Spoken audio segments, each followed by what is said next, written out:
مساء الخير واهلا وسهلا فيكم بحلقه جديده من برنامج صحتك بالدنيا. رح كون انا معكم من وراء الميكروفون عماد خلف، وضيفي عبر الهاتف الدكتور حسني احمد، اختصاصي بامراض الاطفال. موضوعنا هو مهم كتير يعني بموضوع الانتانات المعويه. خلونا نرحب بالدكتور حسني احمد. يسعد مساك دكتور. خيرات يا أهلا وسهلين. دكتور، بداية كل فترة بتكتر جائحة معينة، ربما بالصيف أيضا بتزداد هالحالة، حالة الإنتان المعوي ومراجعينكم سواء كانت بالعيادات أو بالمشافي. الإنتان المعوي كتعريف يا ريت تحكوا لنا عنه شوي.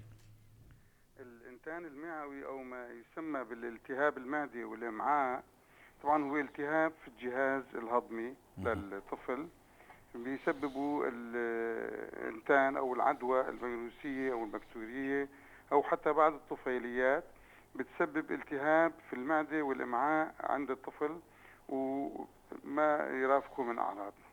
تماما. دكتور، يا ترى شو هي الأعراض اللي عم تظهر على الطفل المريض اللي عم يصاب بالإنتان المعوي؟ طبعا أكثر أعراض التهاب المعدة والإمعاء بتكون مزيج من المراجعة، نسميه الإقياء يعني، مهم. والإسهال له أشكال كثيرة. طبعا ممكن يكون مائي، ممكن مخاطي، مع نسميه المغص المعوي أو التشنجات البطنية، وأحيانا كثيرة بتترافق مع الحمى اللي بسموها الحرارة نعم. بالعامية. في العرض اللي يكون أكثر شيوعا هو نقص الشهية عند الطفل. تماما بيكون ملحوظ. فرباعي الأعراض اللي هن الإقياء والإسهال مهم. مع المغص والحرارة، مهم. بالإضافة إلى فقد الشهية عند الطفل. تماما. إذا أي أم لاحظت على ابنها هالأعراض، عرض من هالأعراض هاي، فأكيد لازم تتوجه لعند الطبيب وما تهمل هالحالة هاي. دكتور، الأسباب اللي تؤدي للإنتان المعوي يا ترى شو هي؟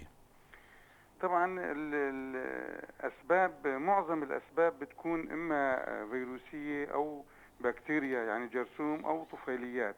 مهم. والأشيع سبب بمنطقتنا هو الإنتانات الفيروسية، مو بس بمنطقتنا، بكل دول العالم. تماما. آه، أها. دكتور، الإجراءات والفحوصات، طفل زاركم بالعيادة وطبعا جابوا أمه وأبوه، يا ترى كيف بتفحصوا، كيف بتتوجهوا لأنه هذا الطفل أنه مصاب بإنتان معوي؟ شو الفحوصات السريرية أو المخبرية أو الإجراءات اللي عم تتخذوها لحتى يتشخص الطفل عندكم أنه هذا إنتان معوي؟ طبعا أول جية الطفل نحن بالنسبة للطفل ناخذ قصة مرضية من الأم. مهم. القصة المرضية بتوجهنا مهم. انه شو بيشتكي الطفل، تماما. بالاضافة الى موضوع الاعراض والعلامات. يعني الاعراض شيء اللي بيشتكي منه، والعلامات اللي بنشوفه على الطفل هذا. مهم. فالاعراض الطفل اللي هن المراجعة، ولا الطفل عم يراجع او الطفل عم يسهل، في عليه شوية حرارة، مع توجهنا بالنسبة لعلامات الطفل اللي هن غؤور العينين. يعني أول ما نشوف الطفل اللي يكون عنده إسهال شوي مهم. قيم، نشوف عيونه غايرين لجوا، تماما. بنشوف شفايفه في عليه علامات التجفاف. إذا تماما. كان الطفل شوي صغير مثلا، لسه اليافوخ عنده موجود، يافوخ يكون غائر لجوا. تماما.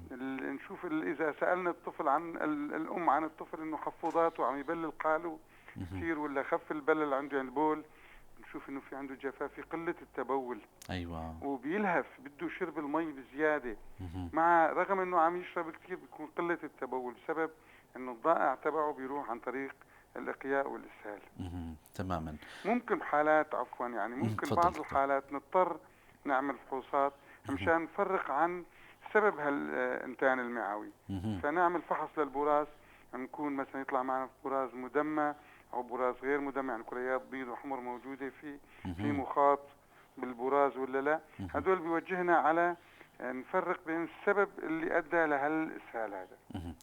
تماما دكتور. هلا العوامل الخطورة بالإنتان المعوي يا ترى يعني هي أمراض ربما عابرة بتتعالج بدواء معين، أو ربما إذا احتاج المريض ل أي شيء تاني. يا ترى سهم الخطورة بهالإنتانات المعوية بتتأدي بتتفاقم شيء دكتور؟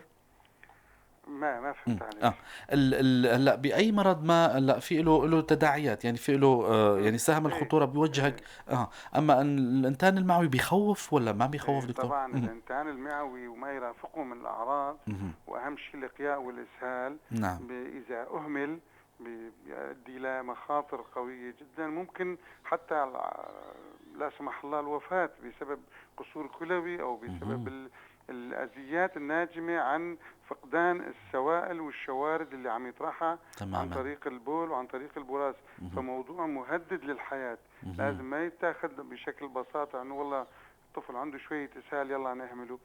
في كتير حالات نضطر اهم. نقبلهم بالمشافي ونضطر نعوض الخسائر عن طريق الوريد. اهم، مم. تمامًا. هو هذا كان أكيد رح يكون شق من السؤال الفرعي اللي كنت رح أسأله دكتور. هلأ بعد التشخيص بتتوجهوا للعلاج، يا ترى العلاج كيف بيكون هلأ علاج بيكون دوائي مثلًا إبر أو وسيرومات ربما أو وإيمتى بيحتاج الطفل لمكوثه بالمشفى مثلًا؟ مم.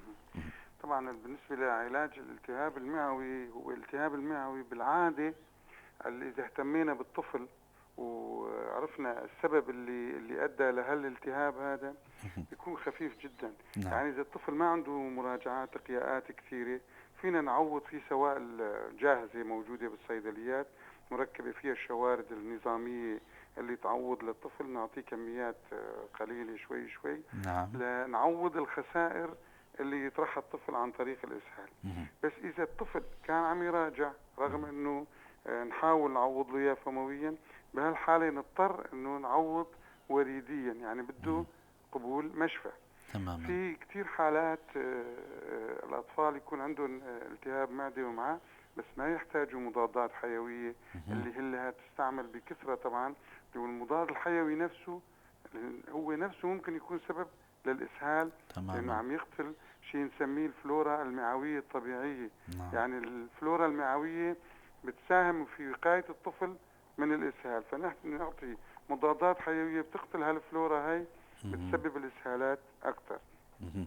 لذلك بنلاقي أغلب الأطفال لمّا بياخدوا دوا معيّن لمرض معيّن غير الإنتان المعوي، غير الإسهال، بيصيبوا إسهال مترافق، يعني يجوز هو يكون نتيجة الصاد الحيوي اللي بالضبط أخدوه. بالضبط، لأنه تمام، هالمضاد حيوي عم يقتل الفلورا المعوية. تمامًا. وهلا من ضمن العلاجات اهم، المتوفرة طبعا بالدول الأوروبية، وصارت تتوفر عندنا كمان فلورا معوية طبيعية موجودة كدواء اهم، بنعطي للطفل، بينشط نمو الفلورا المعوية الطبيعية، اهم، وبيساهم اهم، في الوقاية من الإسهال. تمامًا. دكتور بنختم لقائنا بنصائح للأمهات للي أولادهم بيصيبوا بحالة أو خلّينا نسميه بإنتان معوي، وشوية نصائح للأمهات.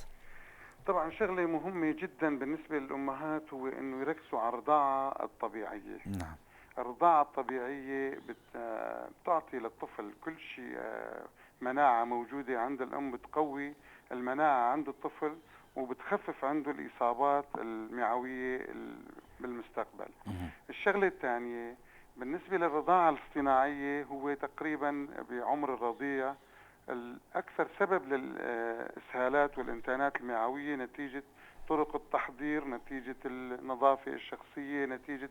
فبالناحية العمر الطفل اللي مرحلة الرضيع بنركز على الرضاعة الاصطناعية الطبيعية، وبالنسبة للرضاعة الاصطناعية بنركز على النظافة الشخصية. تمامًا، بالإضافة إلى الطفل إذا كان بعمر يعني يفهم الأم، ممكن الأم تفهمه على طرق النظافة، يغسل إيديه إمتى، يأكل شغلة مو نظيفة يغسلها، التعامل مع الأغذية الملوثة، الأغذية المحفوظة بالبراد. اهم، كل هاي الشغلات بتساهم في الوقاية، لأنه الوقاية أهم من العلاج. أكيد. إذا فهمنا الأم والطفل، والأم نفسها فهمت أطفالها بالنظافة الشخصية، بنكون تقريبا قطعنا نصف العلاج. أكيد. بنهاية اللقاء بشكر كتير الدكتور حسني أحمد اختصاصي بأمراض الأطفال على هالمعلومات القيمة واللقاء الجميل. شكرا لك دكتور. شكرا لكم. مستمعينا ومتابعينا بنشكر حسن متابعتكم على اللقاء مع الدكتور حسني أحمد اختصاصي بأمراض الأطفال. كان موضوعنا الإنتانات المعوية. للقاء جديد وحلقة جديدة الأسبوع القادم. تضلوا بخير وسلامة.